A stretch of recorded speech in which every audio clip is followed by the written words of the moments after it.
Michael Schenker is easily one of the more philosophical guitarists seen in these parts. When you talk to the blonde bomber, who rose to fame in the late 1970s and early 80s playing on legendary recordings by Scorpions and UFO, he speaks with a profound sense of spiritualism, not so much in the religious sense, but rather with an introspective faith that reveals much about his creative path and the extraordinarily personal relationship he has with music. Over the course of an afternoon, the guitarist describes much of his fretwork using analogies like hunting for goats, swimming in the Olympics and studying insects in order to build helicopters, all of which somehow makes perfect sense coming from his brilliantly bizarre, mad professor-like personality. His genius is a rare one indeed. Ask the guitarists in any rock, metal band from Metallica to Opeth who they'd consider to be the European equivalent to Eddie Van Halen, and the answer will be virtually unanimous.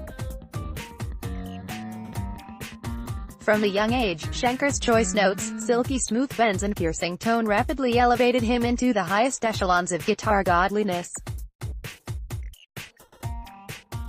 So with a new retrospective collection, A Decade of the Mad Axeman, and the debut from the Michael Schenker Fest band, Resurrection, out now, we look for tips from one of the all-time greats. Point 1. Running free. Playing guitar is all about making your fingers catch up with your brain. Instead of recycling something that's already out there, try to catch yourself. You can't escape yourself. Some guitar players might feel they can't catch up with me, but maybe they can catch themselves. That's all I'm doing when I play, I'm catching myself. So, instead of recycling something that's already out there, like my solos, try to catch yourself. Because, when you think about it, you can't escape yourself. Sometimes, we get so busy with all the external stuff, we forget about what's inside.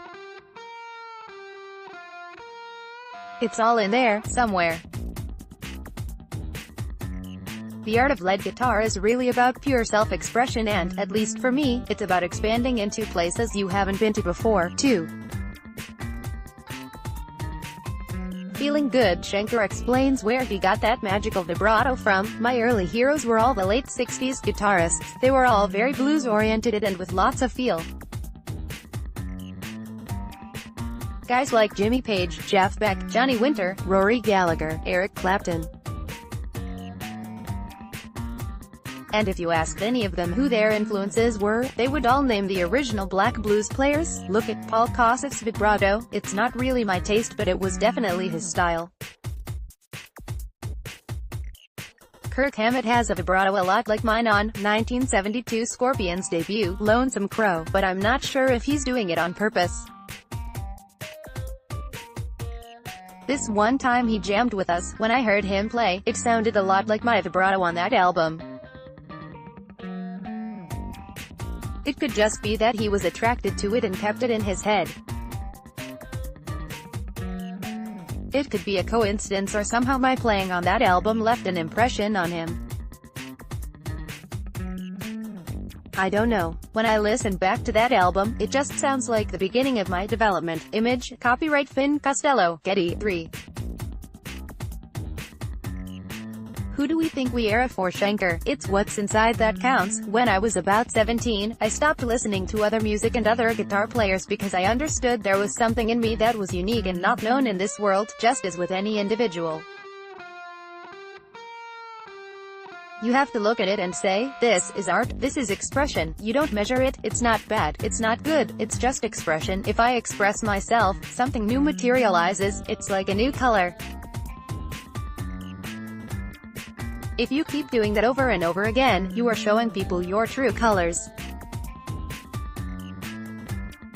You can do what I do, if you want, but it's much better and more interesting to do things the way you see it. The problem is a lot of players don't have the confidence. They think what's inside of them is worse. But that's a misconception. Every single person has something unique inside of them, somewhere in there. The reason why some musicians don't follow that is because they simply don't have the confidence to believe that what they have in their heads is worth anything. You have to look at it and say, this is art, this is expression. You don't measure it, it's not bad, it's not good, it's just expression. When you think like that, playing as pure as possible, at some point people will turn around and say, wow, this sounds truly unique. 4. Walk on water. Fluidity is everything. Sounding fluid is definitely the key to my approach. I love how Jeff Beck plays because he leaves the gaps. It's incredible. He knows exactly when to play and when not to play. I love those gaps, but I don't feel like they are my true calling. I'm more into building fluid passages, with less spaces but still managing to say something with each note. I have no time for filler notes. I throw them out because they just don't fit into my personality. The key is making each note carry a meaning. I might use a passing note that's wrong, but because it introduces the next note, which is a right note, it works. If you don't follow it up, then of course it will sound bad. You can make a mistake and always fix it if you're quick enough. Of course, I may accidentally come out with things while building it all up. Rock Bottom is a song I would improvise. Some days it would be good, other days not as good. A lot of times I wasn't even aware of what I played until I hear it back. I might have thought it was rubbish and then find out it was good. Image, copyright Will Ireland, Future. 5. Scales of justice. Less regimented you're playing, the better. I don't really have scales in my head. I don't understand terms like Aeolian, or whatever. People always used to say to me, did you study classical music, or the symphony, or this or that, but no. That classical style is one particular way of playing, just like Spanish guitar has its own tendencies, going from E major to the F major and back, so that's when more flamenco-style note choices may work well in different combinations. I never wanted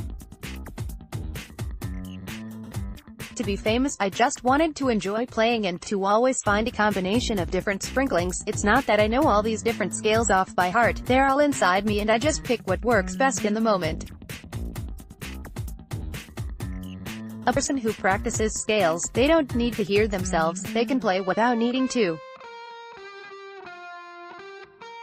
When I play, I need to hear myself because I don't know what the next note needs to be. I have to hear the previous note in order to figure out the next one. 6. Stuck in a rut. Even lead masters like Schenker have been prone to the same creative frustrations. There were times when I felt stuck in one particular position. It took me a while before I could play things in different areas of the neck. That's how you force yourself to play differently. Using different strings and patterns will give your ideas a different effect. It's like copying how an insect flies and making a helicopter using the same concept. Everything is there somewhere inside you, you just have to find it. If you find yourself stuck, there are some important questions to focus on. Who are you? How will you focus? What is your agenda? What do you expect and hope to achieve? All of those things make a difference in how you express yourself. I never wanted to be famous, I just wanted to enjoy playing and to always find a combination of different sprinklings. Image, copyright Mika Scafari, Getty. 7. State of play. Work hard but always play harder. Force yourself to play on the spot and discover yourself. I don't stick with one technique or scale because I want to move on and develop to discover new things. If you just go up and down one scale practicing, there's no real point to it other than keeping your fingers conditioned to move. You won't really develop anything beyond that. So I call it play, and play is a recreational place where you don't score, you just enjoy. That's how you reach new places, by enjoying what you play. It's a bit like going goat hunting. You have to enjoy walking around to find the goats nearby, and actually you enjoy the hunt more when you know you are going to find something. play is just like that. That's what progress is. Every time I make a new album, there are new discoveries that will be sprinkled all over it, and I keep moving forward like that. Sometimes, you might accidentally overbend and come up with something that fits perfectly that I never would have thought of. For me, it's a waste of time just to go through exercises. I like going straight into play and do moves in directions I've never gone in before. 8. Perfect imperfection. It's the little nuances that give your guitar playing personality. I like the suspense of things when they aren't 100% right. I like hearing things that surprise me, so in order to achieve that, I try to play in and out of the key and also with the timing. That's why it creates this mysterious sound. Whenever I'm getting ready for a tour, when there's a new album out, I learn all the basics of the lead playing so I can stick with some of it. People expect to hear some songs the way they were recorded. You wouldn't start the solo in Stairway to Heaven any different to how it is. People would be wondering, what happened to that great thing I really wanted to hear? And it's a fine line, what to keep, what is necessary. You might want to keep the beginning or the really catchy parts that people latch onto. Learning my own stuff is so hard because it's in the moment. The rhythm goes out and in by milliseconds. How are you going to know how you felt in that moment when it's all done completely free? In many ways, there really is no reference point when you are recreating things that were done in the moment. Everything should always feel different to the last time you played it. Image, copyright Will Ireland, Future. 9. Touch. Too much fist runs are all well and good, provided they actually arrive somewhere. Overly complicated playing is exactly what I stay away from.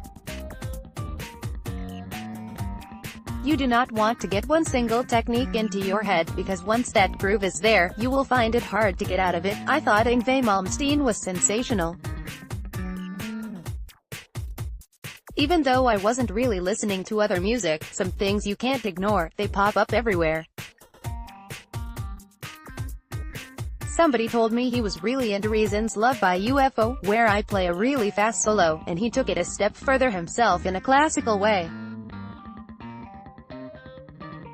I can almost imagine B.B. King saying, "Is this the note you are looking for, Mr. Malmsteen?" The thing with fast playing is that it becomes very repetitive very quickly, especially if you stick to one style, like classical. When things go that fast, you can't really feel or sit with the notes because it's always running. I can almost imagine B.B. King saying, "Is this the note you are looking for, Mr. Malmsteen?" because it's like continually searching. That said, Yngwie was fantastic and so was Eddie Van Halen. Like Yngwie, he was everywhere, you couldn't escape him. I was fascinated by that first album because I didn't know how he was doing everything so rhythmically perfectly with a great sense of melody and taste. Unfortunately, then came all the schools in LA where, suddenly, people became stars because they took a shortcut and learned his tapping technique. But all these people learning his style in a crash course, in their thousands, didn't have that taste or bother learning the things that can't be taught overnight. Poor Eddie became overexposed and destroyed, that's why it had to disappear. People didn't know who was who. When you hear things everywhere and everywhere, you don't want to hear them anymore. So then came the 90s and it all changed. 10. Case of Min. There's only one way to make sure you're on the money, says Schenker. I've done a lot of metronome practice. It's a reference point to make sure you are not slowing down. The mind is a funny thing. Without that reference point, you might think you're playing at a certain speed and actually you're not. The mind can trick you. When it comes to faster playing, you need to make sure you are ready. A metronome will help you find out if you are near where you should be. As you get older, you naturally slow down without noticing it. So if you don't want to slow down, you need to set that reference point and make sure you stay there. It's like an Olympic swimmer who sets a record. They won't get any faster, but they might want to at least stay there, and the only way to do that is to time it. It's like Keep Fit for Guitarists. A Decade of the Mad Axeman is out now on an acoustic. Resurrection is out now on Nuclear Blast.